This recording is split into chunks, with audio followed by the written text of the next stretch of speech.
Naghahanap ka ba ng ready for occupancy dito sa Pasay City? Welcome to the Aston's Place. Itong Aston Place, guys, is a newly turnover project ni DMCI Homes dito sa Pasay City. And this is located along Dominguez Street, Pasay City. Then, guys, walking distance lang to sa Hilpuyat LRT Station. And also, walking distance lang din to going to De La Salle St. Guild. Dito lang siya banda. So, tara, pasok tayo.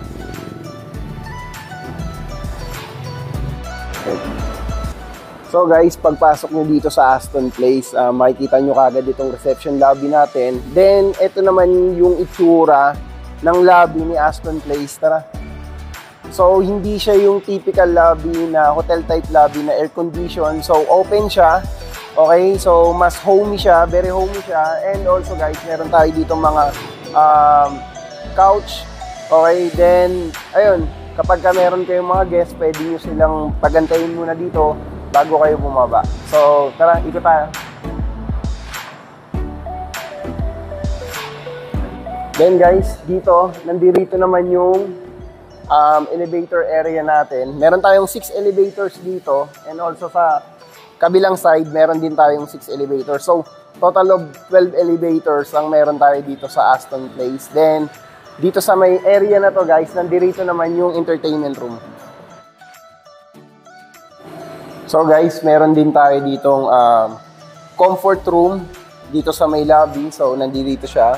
Ayan. Sa likod nito guys, nandito naman yung entertainment room. So guys, ito yung entertainment room ni The Aston Place. So tara, pasok tayo.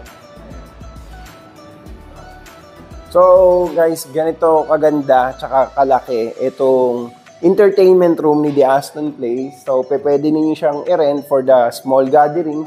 Okay, then reminders lang guys, lahat ng mga outdoor, lahat ng indoor amenities ni The Aston Place, separate payment siya dun sa mga monthly dues ninyo, no? So, yung mga binabayad ninyo for your monthly dues is included lang doon yung mga outdoor amenities. Pero for the indoor amenities, separate yung payment ninyo. So, ganito siya. Ayan.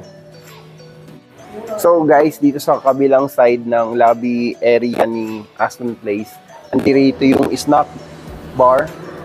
Okay, so dito tayo sa kabila.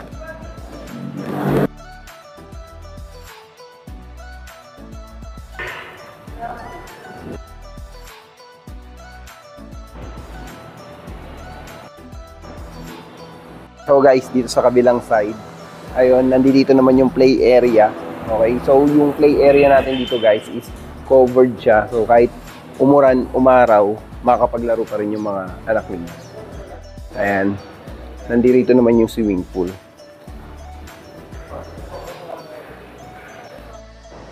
So guys, ito naman yung pool area natin. So dito sa kabila, ito yung kiddie pool.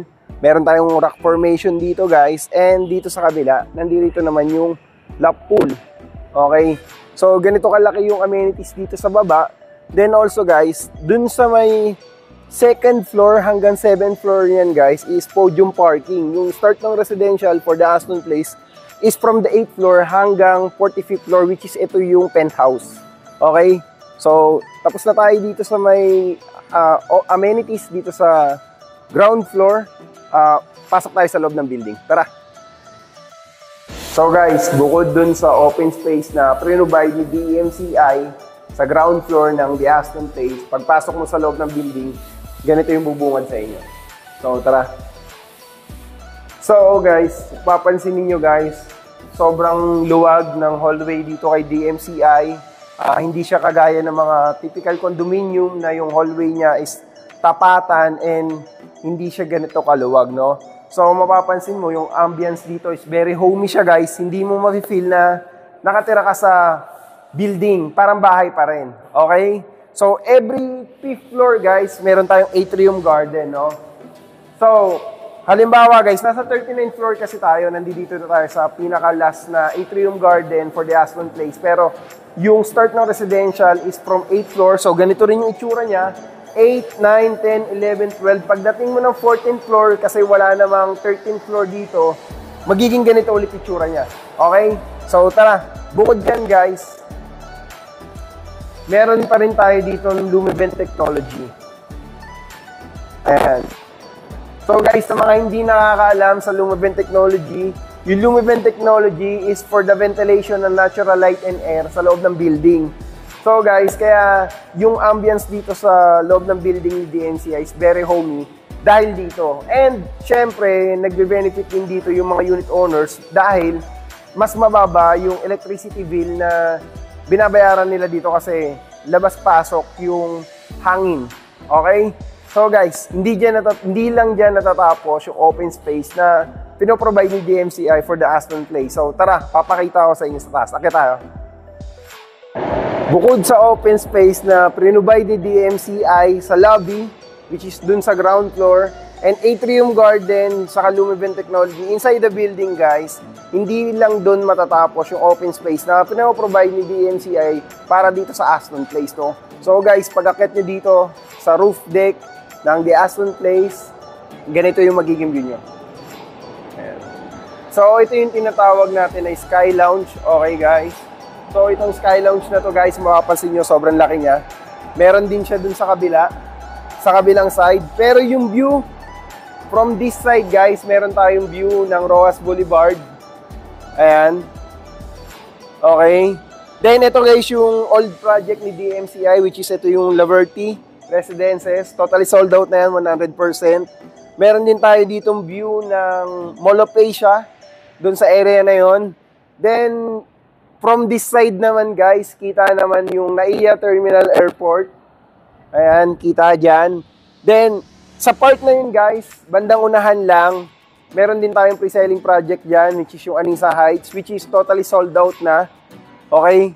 Then, dito naman sa side na to, nandito naman guys, yung Makati Central Business District. So, meron tayo ditong city lights pagkagabi ng Makati CBD. Okay? Meron din tayong mga restroom dito guys sa taas. Ayan.